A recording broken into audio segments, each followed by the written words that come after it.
بسم اللہ الرحمن الرحیم۔ پھر اس اظہار قدرت کے بعد تمہارے دل سخت ہو گئے، گویا وہ پتھر ہے یا سختی میں ان سے بھی زیادہ سخت ہے۔ اور بے شک پتھروں میں سے بھی بعض ایسے ہیں جن سے نہریں پھوٹ کر نکلتی ہیں، اور بے شک ان میں سے بعض پتھر ایسے ہیں جو پھٹ جاتے ہیں اور ان میں سے پانی بھی نکلتا ہے۔ اور بے شک پتھروں میں سے بعض ایسے ہیں جو خدا کے خوف سے گر پڑتے ہیں، اور جو کچھ تم کرتے ہو اللہ اس سے غافل نہیں ہے۔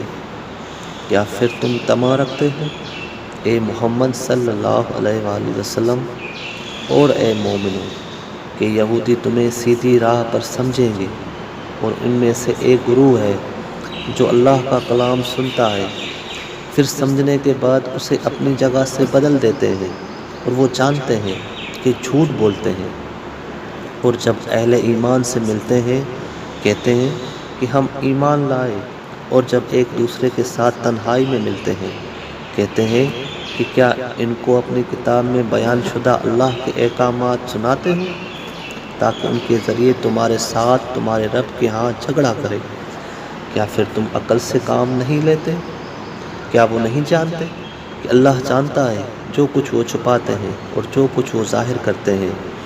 اور یہود میں سے بعض بے لکھے پڑھے ہیں، کتاب کو نہیں جانتے مگر خواہشات کو، اور وہ صرف گمان سے کام لیتے ہیں۔ بس خرابی ہے ان کے لیے جو اپنے ہاتھوں سے کتاب لکھتے ہیں، پھر کہتے ہیں کہ یہ اللہ کی طرف سے ہے تاکہ اس کے ذریعے تھوڑا سامان خریدیں۔ بس خرابی ہے ان کے لیے ان باتوں کی وجہ سے جو اپنے ہاتھوں سے لکھتے ہیں، اور خرابی ہے ان کے لیے ان کاموں کی وجہ سے جو وہ ناجائز مال لیتے ہیں اور نافرمانی کرتے ہیں۔ اور یہودی کہتے ہیں کہ ہمیں دوزخ کی آگ ہرگز نہیں چھوئے گی مگر تھوڑے دن۔ اے محمد صلی اللہ علیہ وآلہ وسلم فرما دیجئے کیا تم نے اللہ سے عہد لیا ہے؟ بس اللہ ہرگز اپنے عہد کے خلاف نہیں کرے گا۔ یا تم کہتے ہو اور جھوٹ باندھتے ہو اللہ پر وہ بات جسے تم نہیں جانتے؟ ہاں، جس نے گناہ کمایا اور اسے اس کے گناہوں نے گھیر لیا تو وہی لوگ دوزخی ہیں، وہ اس میں ہمیشہ رہنے والے ہیں۔ اور جو لوگ ایمان لائے اور انہوں نے نیک کام کیے وہی لوگ جنتی ہیں جس میں وہ ہمیشہ رہنے والے ہیں۔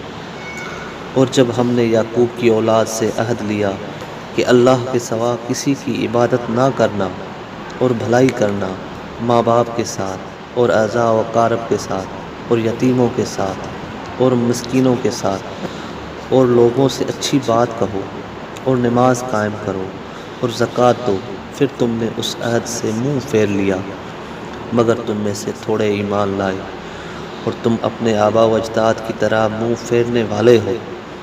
اور جب ہم نے تم سے عہد لیا کہ ایک دوسرے کا خون نہیں بہاؤ گے اور ایک دوسرے کو اپنے شہروں سے نہیں نکالو گے، پھر تم نے اس عہد کو مانا، اور اے یہودیو آج بھی اس عہد کو قبول کرنے کے بارے میں تم گواہی دیتے ہو۔ پھر اے گروہ یہود تم نے اپنا عہد توڑ دیا، ایک دوسرے کو قتل کرتے ہو اور اپنے میں سے ایک گروہ کو ان کے گھروں سے نکالتے ہو، ان کے خلاف گناہ، ظلم اور دشمنی میں مدد کرتے ہو۔ اور اگر تمہارے پاس قیدی بن کر آتے ہیں تو ان کو دوبارہ خریدتے ہو حالانکہ تم پر ان کا نکالنا حرام ہے۔ کیا پھر کتاب کے بعد حصے پر ایمان لاتے ہو اور بعد حصے کا کفر کرتے ہو؟ پھر تم میں سے جو ایسا کرے اس کا بدلہ دنیا کی زندگی میں رسوائی کے سوا کیا ہے، اور قیامت کے دن ان کو شدید ترین عذاب کی طرف لوٹایا جائے گا۔ اور تم جو کچھ کرتے ہو اللہ اس سے غافل نہیں ہے۔ یہی گروہ ہے جس نے دنیا کی زندگی کو آخرت کے بدلے میں خریدا، پھر ان سے عذاب میں تخفیف نہیں کی جائے گی اور نہ ہی ان کو مدد دی جائے گی۔ صدق اللہ العلی العظیم۔